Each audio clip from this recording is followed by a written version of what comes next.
You can do anything with this dongle. Introducing the Snowsky Melody by Theo.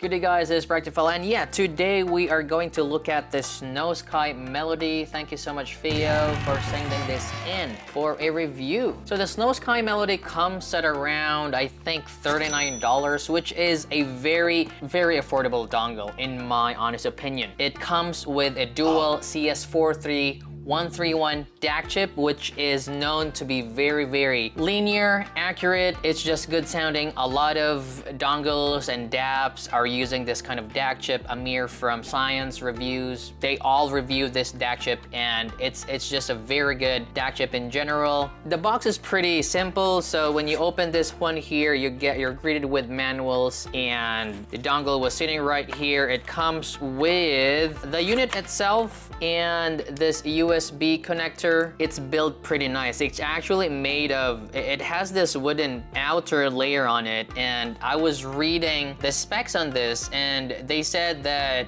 it's specially selected premium wood from North America. That's why it has beautiful wooden, actually looks good. It looks pretty sick, so check my B-roll on that. They did CNC precision carving and dish, polishing, eco-friendly oiling, air drying, stuff like that, different kinds of treatment, and finally the results. So I have this kind of like light brown, which really matches the color of the connector in here. So it almost looks like gold. It has two buttons on the side. That's for the volume. It has an RGB light, USB connector on this area here, and it supports single 3.5mm and 4.4 balance. Now the Melody actually has a high performance DSP dual DAC, and why it has a high performance DSP is it actually has a 10-band PQ. 10-band PQ. Now for people who don't really believe that sources matter, I'm gonna show you how sources affect the overall signature. The Melody also supports a PCM of 384 kHz, 32-bit, and DSD256 for audio decoding. Well, it has the high-res certification. I don't know how much they paid for that. And so it says here that the Melody delivers reliable sound quality. I mean, from the DAC chip 43131, I already know that the sound quality on this is reliable. It also says here that the Melody keeps heat generation within a reasonable range.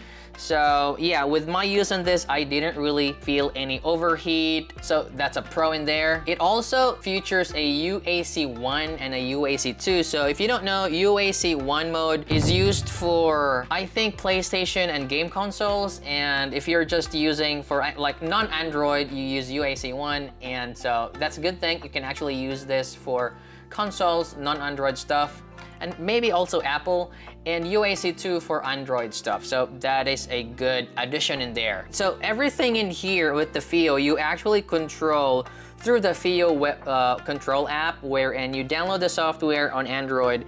In my case, I downloaded it in my DAP, so I have my DAP as a source, putting a dongle on it. All right, so let me just show you what it looks like in here. Right, so this is the Theo web control app here, and you just add your device, of course, and when you click on that, it says here Snowsky Melody. And again, as I've mentioned, you can choose UAC1 in there, which is nope, I'm not gonna use that. Why did I click that? Okay. No, it's UAC2 because it's Android. All right, so UAC2, you can choose the low gain and high gain in there. So high gain for me, HID button mode, A or B. So the HID button, I think it's how the long press, how you do with the buttons, like long press, or how many seconds it would take for it. So I just do the default, which is A. The indicator lights is on, inline microphone, it's on. So that's like for the basics in there. You do have a guide if you want. So like if you're confused what to do, there's a guide in there that you can read. And what my favorite part in here is actually the EQ. So this is here where you EQ, you put user one in there, so you can choose. There are presets in there, there's jazz, pop, or whatever. I'm gonna show you how sources affect sound. Finally, I can show people how sources affect sound. But for now, I'm with user 1 in there. It's a PEQ. You can do just the regular graphic EQ, or you can do PEQ wherein you have to put it in, input there, the frequency, the filter type, the gain, and the Q value. So yeah, definitely you can do that there. You can hit save. Now the thing about this one here is when you go to audio, actually not audio, when you go to EQ, and when you choose, say for example, this part here, there's what we say local, meaning you make your own EQ and you upload there, you save and then you upload.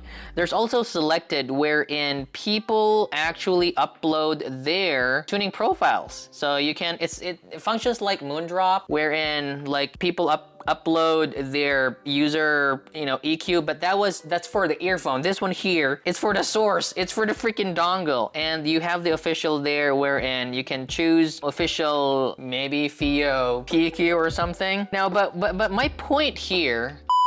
Now, my point with the graphing here is actually, so let me just show you what it looks like with, of course I graphed it using Ru, and it actually graphs like that one over there. So as you can see, usually like without EQ, I usually check how dongles and DAPs graphs just to see if there's any boost or something. And people might say, oh, you're crazy because sources don't really matter. Well, just wait, I'm gonna show you how it looks like here. And then let me just show you also what it looks like together with my EPZ35, which is that one over there. So as you can see, I mean, like people, I know you don't really hear like 2 or 3 hertz, but with the melody, there's a little bit of hump there around that area, so maybe that's what's giving it its warmth. I know it sounds ridiculous because we can't hear that area, but hey, who knows? There is a little bit of bump in there, and it may actually affect the overall signature.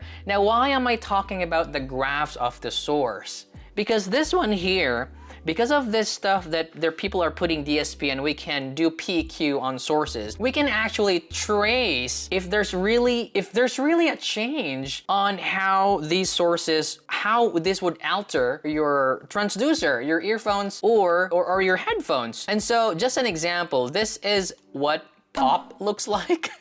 That one over there, there's an elevation around the sub bass and a dip at 400, and elevation again around 2K. And for rock, it looks like that one over there. There's peaks and dips, and this is science, dude. Like there are changes there are changes. And if I overlay everything with the original graph and with the EQ stuff, it looks like that one, It is colored, and you can see definitely there that when you put there the different EQ profiles, it is not linear sounding anymore. It is not linear sounding, but of course, you have the power to change how the source would alter your transducer. That is my point. So as you can see there's a little bit of change in there. It's very boosted in the treble, and that's what it's doing. Now, does the PEQ work? Yes, it does. So I did try the PEQ in there, put some values around 30 hertz because the lowest it can EQ is around 30 hertz. So it looks like that one over there. I think I did a 0.5 Q value and a gain of 2. So that's what it looks like there. And overlay the original graph, it looks like that one. So it actually lifted the bass. And so my point is, yes, sources does matter. It does change. Objectively, this time, people can actually show that sources actually alter the sound of your earphones and your graphs. Now, moving on to the sound of the melody.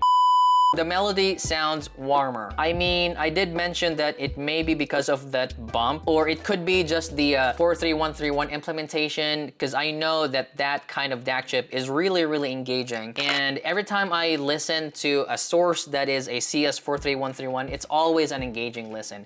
It's always like there's always clarity and there's always that fun factor with it. So I'm not sure if it's, we could capture that in here compared to the dongles that use the 43198 DAC chip. The 43198 is actually smoother overall. So what I mean is it doesn't sound as colored as the 43131. I mean, maybe it's just placebo at this time, but that is just my overall findings when I try to listen to them. So if you want a smoother listen, maybe you can go for 43198 DAC chips in general, but in my opinion, this is a very compelling dongle for 39 bucks, really.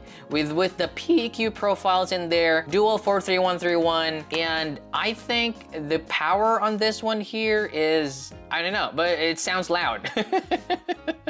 I think it's 100 milliwatts at 32 ohms, so that's for the SA connection, and I think 250 milliwatts at 4.4. So I think it's just decent. I mean, especially for earphones, and maybe it can also drive headphones. So at this price, I really think this is very compelling because of its app support, because it is a PQ and it looks good. It sounds good. I mean, like, to me, it really does. I was surprised that when I tried it with my different earphones, I find them more engaging than the DAP I have. So the DAP, my DAP, the Shanling M3 Plus, although it sounds really smooth, but when I tried the Snowsky, I was like, man, this little thing makes most of my amps really engaging, and so I was like, yeah. I was kind of like regretting why I got the Shanling M3 Plus for a minute.